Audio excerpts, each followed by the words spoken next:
Hello everybody and welcome back to the Dovetail box series. In this video, we're going to flatten off the lid. Let's get going.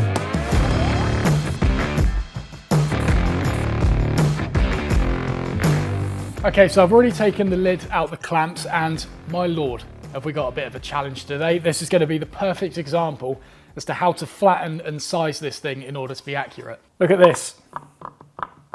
It is not sitting flat whatsoever. What we've got going on with this lid is there is a little bit of a twist going on with it. Now that could be down to a number of things. It could be that perhaps I didn't line up one of these faces quite as accurately as I should have. The other one might be that the clamps possibly would have been putting some weird pressure on it. Remember in the previous episode when I used the parallel jaw clamps, I clamped them at the top, whereas with parallel jaws you want to clamp those towards the bar. Whereas if you're using sash clamps, you want to clamp it so that it's in line with the threads on the sash clamps in order to prevent this kind of thing from happening. I think seeing as I used the parallel jaws incorrectly as a demonstration purpose, it's done this. And as much as I was tempted to remake and redo one of these without telling you guys, I think this will be a very good example as to what can go wrong at the extreme end of the scale and how to fix it. So what we'll do is address the bottom of the lid to begin with, because that is going to be the face that sits flat on the box, or at least we hope so. So if we look at this, it's rocking corner to corner this way, which means I need to take material off the opposite corners here and here in order to make those sit flat on the workbench. A lot of people, when they do this, they'll rock it like that and think, cool, right, I need to take material off that bit that's rocking and that bit that's rocking. No, that is going to make the problem even worse. So in order to plane this lid flat, I'm going to be using the tail vise that's built into my workbench because it is ideal for situations like this. I'm very much aware that a lot of people don't have access to a tail vise. So as an alternative, you could use this thing, which is called a Wonder Pup. You can also get a Wonder Dog, which has a slightly longer stem if you're working on a thicker workbench. And these things can be retrofitted to any surface that you're happy to drill a hole in. And these basically work like a portable tail vise. You drill a hole there, you drill a hole at the other side, and then that goes in there and you tighten this up. And then there you go. That is the lid locked in place. Now you can see with this, the disadvantage of the Wonder Dogs is that the height is fixed and they may sit above the surface you're working on, thus you won't be able to plane it flat very easily. So instead, just shift this back a hole and then clamp a thinner bit of material between here going up to the edge of the lid, and then you'll have lots of room around it in order to work on that surface. So I'll pop a link to these Wonder Pups and Wonder Dogs in the description and also in the supporting resources if you're watching this on the actual online school page on my website. However, if you don't have a surface that you're able to drill holes in order to accept these, there is a third way of securing wood on the surface of your workbench without having to drill any of these holes. And this will be done using a stop of some kind and also this notched batten, which is also known as a doe's foot if you're going for a, I don't know, I think it's the traditional name for it, I don't know. The batten at the back gets clamped down. Yeah, nice advantage of a split top roubeau there. This goes against that stop and then this bit goes at the back like that. Now ideally you'll make this from a more durable material than OSB, but for demonstration purposes it should work fine. So the notch batten gets clamped all the way up here, and then what you can do with this lid is work diagonal, and that batten will lock it in against the stop here.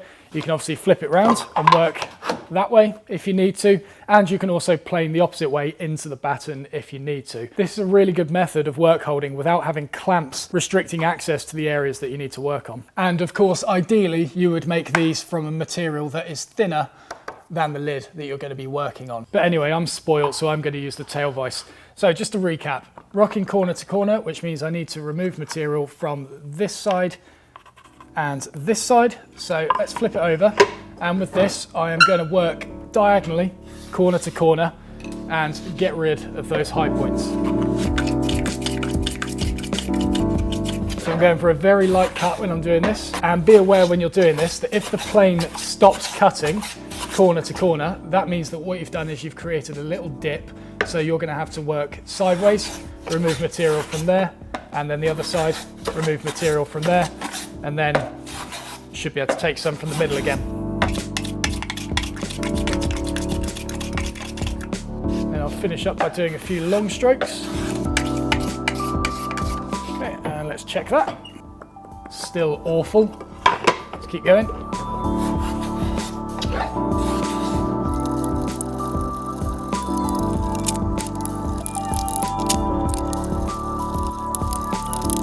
getting quite close now, very close. So now that I'm getting close, what I'm going to do is just put the plane over it like this and just rest it on its side, tilt it right over, and then what you'll be able to see, there's one, you see that little bit of light peeking out on the bottom right there? You can use your plane as a straight edge in order to see where you might need to remove material from. And you do need to tilt it over quite a bit in order to see this. If you hold it back like this, then you can't really see that light peeking through. So tilt it right over till you get a proper shadow, and then you can see it kind of rocking. And flattening this lid can be really, really challenging. What you need to do is get in the mindset of create an image of what is going on with this lid in your head, and just sort of picture where those peaks are, where it's sort of dropping off, how that twist is happening, and then work out why that is causing the lid to rock.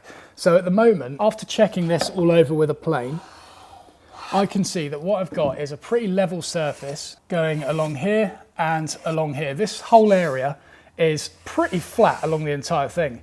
But what I've got now is a sort of ramp going off either side like that. Yeah, like if I do that, that plane is quite obviously tilting, and it is pretty much along that line that I've just drawn.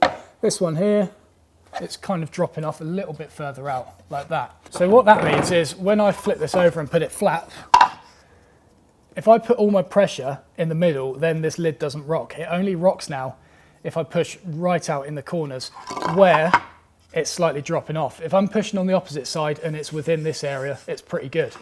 So that means that when I flatten this off, I can't just work in the center now. I really need to spread this plane out and get it working corner to corner this way and all the way out here. Perhaps even go across this diagonal, but be careful not to hit that corner and that corner. Instead, maybe drop it on sort of here and lift it off there, like that.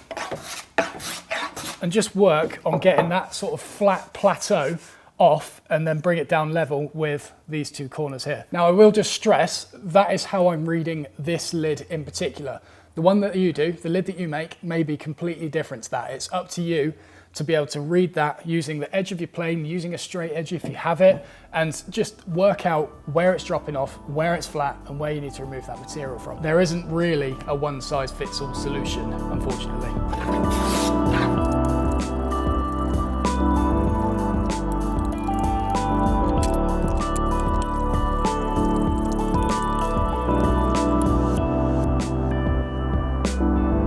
Okay, so I've been working diagonally now for some time, and the area in which it's dropping off from the edge is very minimal. I've got just a little bit more to do there by the looks of it. Now, because I've been working diagonally and I've actually been skewing my plane so that it is properly cutting across the grain, which is a very good way of removing material. It's quite quick and it sort of has a little bit less resistance as well. But because I've been going diagonal, it's made the finish suffer. So what I'm going to do now that there's a tiny bit of drop off here and a tiny bit of drop off, I'm going to start going with the grain, and just be careful not to sort of nod the plane down and take off that back corner, or tilt it back and take off this front corner.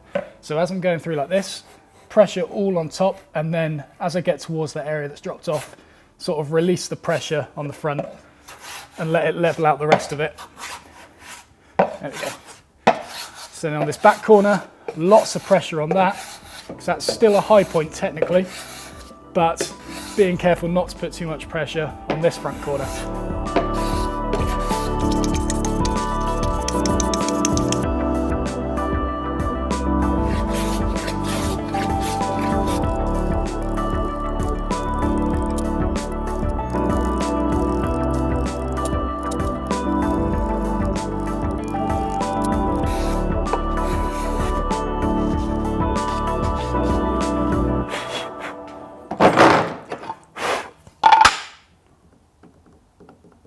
Lovely.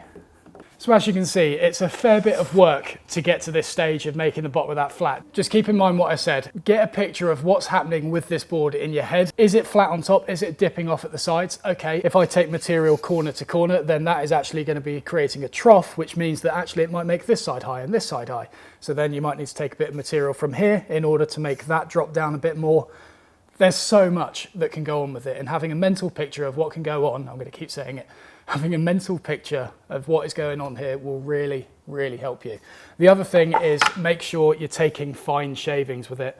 If you're taking heavy shavings with it, then firstly, you increase the risk of tear out and thus damaging this board you're working on, and you're going to have to work down even further in order to get rid of that tear out. It's going to make the job a lot harder because you're pushing a lot more, probably going to get more frustrated, and the key with this is patience. Take off small, precise bits at a time. Make sure your plane's sharp, make sure it's well set up, and despite this being a somewhat long and tedious task, it actually can be quite enjoyable. Another thing to bear in mind with this lid is if it was particularly twisted or rocking all over the place, much like mine was before I flattened it off, bear in mind that in order to get that flat, you're going to have to take off quite a lot of material, which means that this lid may end up slightly thinner than you intended. So it's up to you to make a judgment. If it comes out the clamps and it's rocking all over the place and you think, I actually want a relatively thick lid, you might have to remake it. In which case, just cut down these joins that you've glued, replane them, and then stick it back together, and who knows, maybe it might be slightly better next time.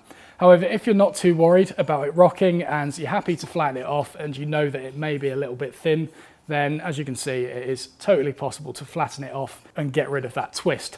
Now, what we're going to do is thickness this lid so that the top is somewhat parallel with the bottom surface. Now, bear in mind that the bottom is going to be sitting on top of the box. That is the area that needs to be flat in order to stop it rocking. The top isn't going to be resting on anything. So if that has a few bumps on it, if it drops off on one corner, it's not the end of the world.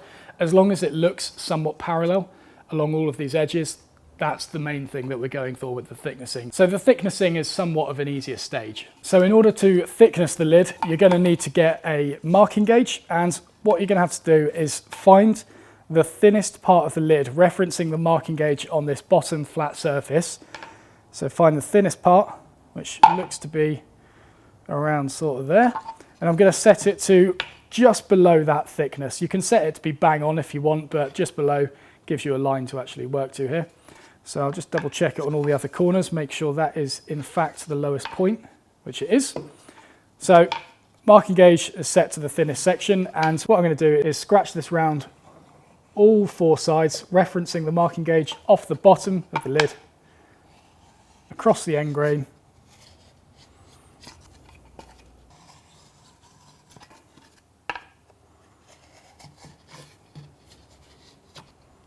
and there we go. And what that's done is left me a very precise marking gauge line around all four edges that is the same offset from that bottom surface. And now it's just a case of working down to all those lines with the plane in order to create a thickness lid. Now, the method that I prefer to use here is work down to the line on all the edges first. So what I'll do is tilt the plane slightly and take it down here, take it down here, take it down there, and take it down here. And then what that leaves you with is obviously a hill in the middle of this lid, and you've just got to plane down that sort of bump without touching any of those corners that are bang on the money. It tends to be a quicker and easier way of working down the lines rather than take it all down evenly, because if you do that, it just means that you've constantly got to chase the high spots and get rid of them, and like it just adds difficulty to it. I would get down to the line on all four edges and then remove the bump in the middle. Simple. So I'll do this closest edge first. I am going to make a slightly heavier cut with the plane so that I can get the job done quicker. As you do it, just keep an eye on that line on the side. Make sure you're getting down to it evenly. Nearly there. Okay, so I've hit it on the back here. And what I'm feeling for here is a little wispy bit of material, which means that I'm bang on that line. And here you go, you can kind of see that wispy material here. That's the material just breaking off above the marking gauge line, and it shows that you're exactly where you want to be. You may also see that a thin white line is produced on the edge as well, which is the burnished material left over from the marking gauge, and obviously it's just been exposed after breaking off that wispy bit. So if you see that very fine white line along the edge, then that's probably the marking gauge line that you're aiming for.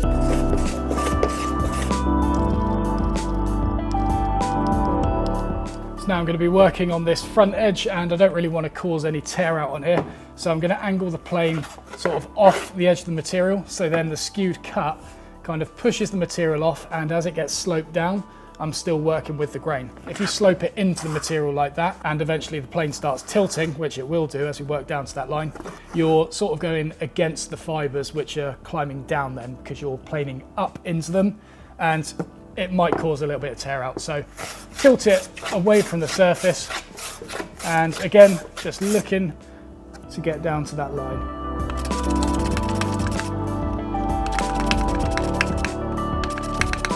So I can see the white line on all the edges. It's a lot quicker when going across the grain, I do warn you.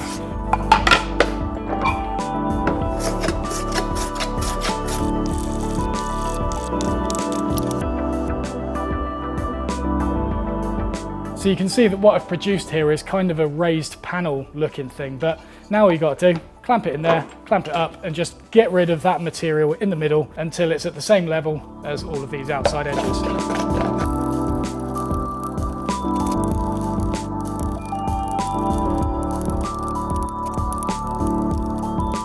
Okay, and just so I don't get confused, that is the top. There you go. If I flip this over, I can see that it's rocking side to side and also front to back, corner to corner, corner to corner. So that means that what I've got in here is still a slight hill or a bump or whatever you want to call it going on.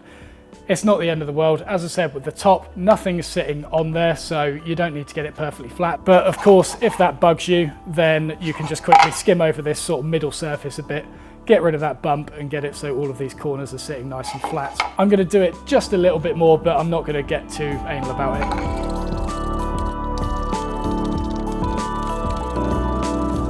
That's better. Little bit of a rock going on, but that is nowhere near as bad as it was before. Cool. So now that that is sitting flat, it's time to get it fitted within the lid of the box. So what you're going to need for this is get your trusty shooting board out again. God, this thing's so heavy.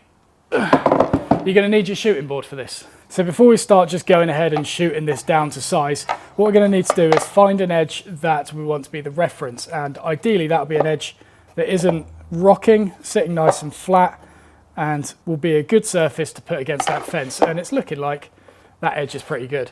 So I'm going to put a V pointing towards that edge and on the opposite side to the same edge. And it's kind of like doing a face side and face edge, I guess.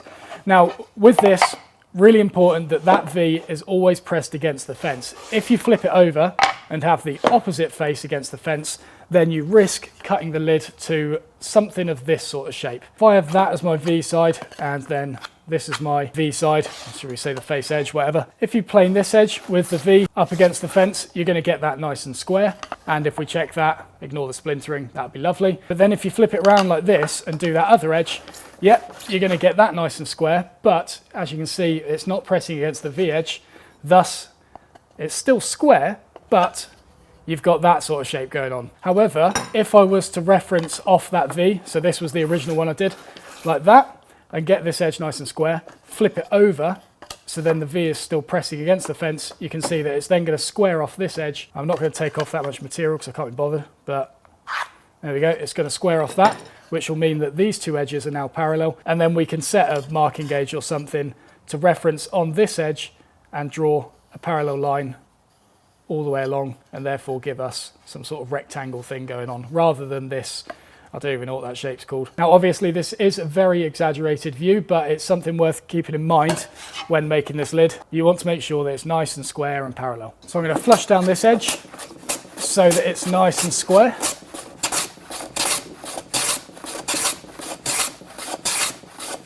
There we go. And then I'll get the box and just check how we're doing. So you see I haven't really got too much material to remove. So I'm going to keep this box nice and close so I can constantly check on it. Make sure that the V is pressed against the fence and take down this opposite side until it fits.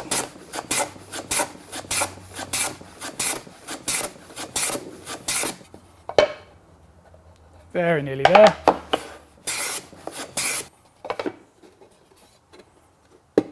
Oh, quite snug. It's just about attached. I reckon one skim.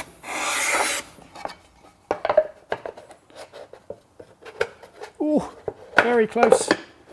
Very close indeed. Maybe two.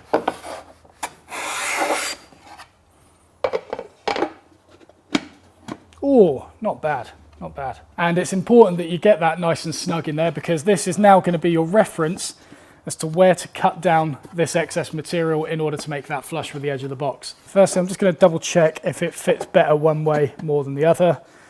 Seems to be exactly the same. And looking at the lid, I've got that little defect on the edge there, which I wanted to get rid of. So I'll do a tiny overhang on this side and then chop off the majority on this side. Flip it over, and with a very sharp pencil, I'm going to draw a line right up into that corner and on this corner as well. And just make sure I know which bit I'm cutting off. And before I remove that, I'm going to make sure that I've got a little V mark or something on the box so that I know that that edge lines up with this side of the box. If you've made the box square, it won't really matter which side you draw this mark on. The lid should fit both ways like it does here. But if it's slightly out, then your lid might fit better one way more than the other. And trust me, fitting this lid is one of the minor difficulties you will face if you're trying to fit it into an out of square box.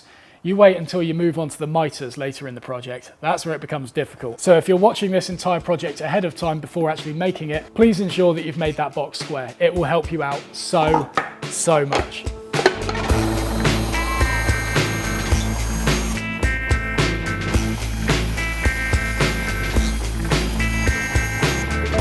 So now I've lined up those two marks, so I know that this is in the same place as it was before, and we're going to plane the lid flush. Now it's worth noting that when I cut to these lines, I cut it about 1 millimeter oversized, so I've got a little bit of material to remove. So we're going to clamp that in the vise, not too much pressure, just make sure it's enough to hold it in there securely, and with a very fine cut, take it down to the width of the box. Now once again, it's worth going just to halfway on this lid and then come from the other side and work to halfway, because again, you don't want to catch that end grain there and cause breakout. Not at this stage.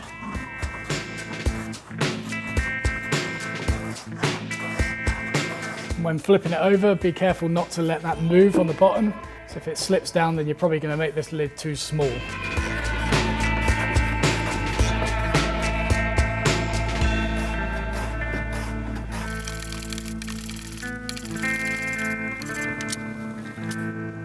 And then, as nice as it is having a perfect fit in the lid, like that, you know, when you're making it, that's lovely. But when it comes to actually using the box, if you're taking off that lid and it's kind of sticking, it's not the nicest thing in the world. So what we'll do is a final skim of one of these edges and get it so it's fitting with zero side to side movement at all in the box, but also easy enough to lift off.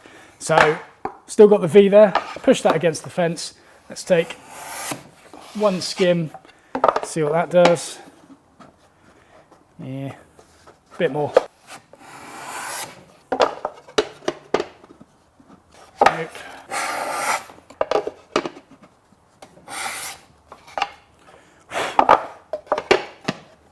Lovely. So that is fitting really nicely in there, but it comes straight off, and that is what you want. That is the fit we're going for. And there you go. That is how you size and flatten the lid to fit within the top of the box. Now, we are going to be cutting rebates on this lid in the next video in order to locate that front to back movement. The lid is not going to stay loose like this. So you'll be seeing that in the next episode, as well as planing down these top edges so they're flush with the top of the box. I will be putting a lot of supporting resources in the description, which will help you with sharpening a plane, setting up a plane, how to flatten material. I did a complete other series on that process. So if you're really struggling with getting that initial surface flat on the lid, then that video, and in fact that series, will be incredibly useful to you. So links to all that will be in the description, and you are now ready to move on to the next video, which you can do so by clicking the link below. And if you haven't already, please press the big round subscribe button to the left hand side of the video. I will see you in the next one.